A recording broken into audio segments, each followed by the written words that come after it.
U.S. President Donald Trump's impeachment trial is set to begin in the Senate in just a few hours. This is only the third Senate impeachment trial of a U.S. president in history. Mr. Trump faces two charges, of course, for abuse of power and the obstruction of Congress, all of which he has consistently denied. Well, Mr. Trump's legal team has called the impeachment trial a charade. It accuses the Democrats of using the occasion to interfere in this year's presidential election. Experts say all odds are in favor of Mr. Trump, though being acquitted by the Republican-controlled Senate. We speak with Professor Don DeBatz. He's visiting research professor from the University of Virginia for more on this story. Professor, can you walk us through a Senate impeachment trial? What are the key things we should be looking out for here? Well, I think the main thing is the rules under which the impeachment will proceed. There are no solid rules. They're created for each of the three examples of impeachment that the United States has, the most recent, of course, being Bill Clinton. And so the leader of the Republican Party in the Senate is determined that this is going to be a very swift acquittal of President Trump. And the rules that he has set in place are designed to do that. So there's quite a constrained period of time in which evidence will be presented.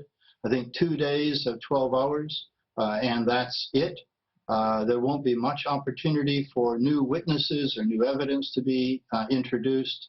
So Mitch McConnell, the leader of the Republican Party in the Senate, where the Republicans have a majority, and remember it takes 2/3 vote of the Senate to convict a president, and that has never happened in American history, and it won't happen this time either. Professor DeBatz, you mentioned there, swift trial, 2 days. So what arguments are Mr. Trump's legal team expected to present at this trial? Well, one is a usual argument, which is that the Republican Party will resist any notion that this is somehow an abuse of power, and that the president has the right to deny members of his administration to appear before the House of Representatives. And that's really what the obstruction of Congress is all about. And the Republicans and President Trump's defenders in the Senate will say that that's a power the president has.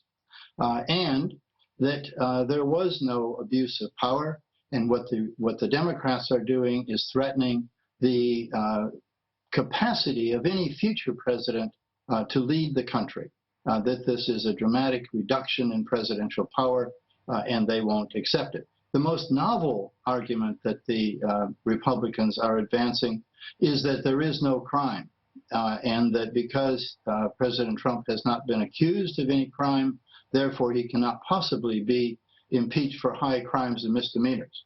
And of course, that's all a matter of some considerable interpretation.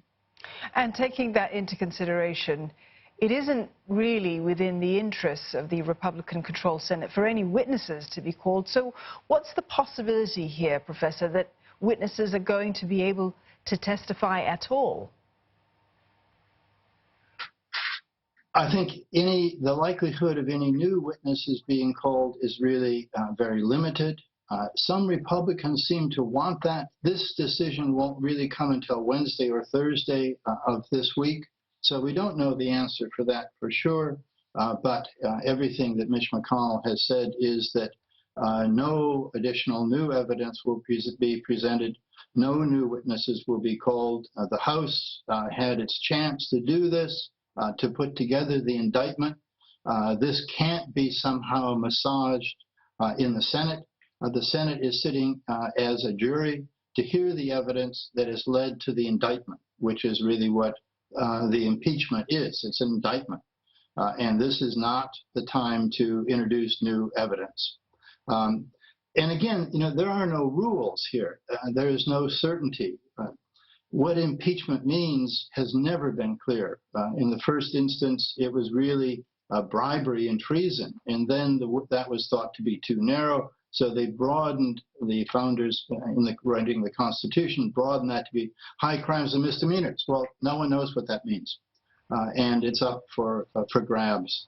What the Democrats will say is if this is accepted, it will forever limit the power of the House and the Senate to remove a president. But that's not really the case, because every single case of impeachment is newly argued, and the rules are newly argued. The rules are newly set. These are not the rules that applied when President Clinton was impeached and then found not guilty by the Senate. There are different rules. The next time there will be also different rules. So this is a political process. It's not so much a legal process. It's a political process.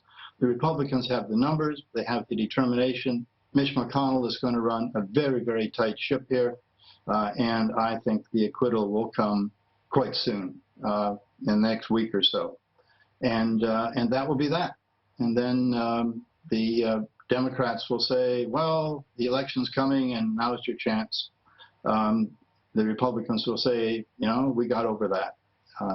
It is remarkable, I think, though, just to reflect on how this happened. On the very day that it was clear that the Mueller report was not going to lead to any impeachment process, that President Trump would initiate this discussion with Ukraine and almost invite this to begin all over again, which of course it has, and it's transfixed American politics.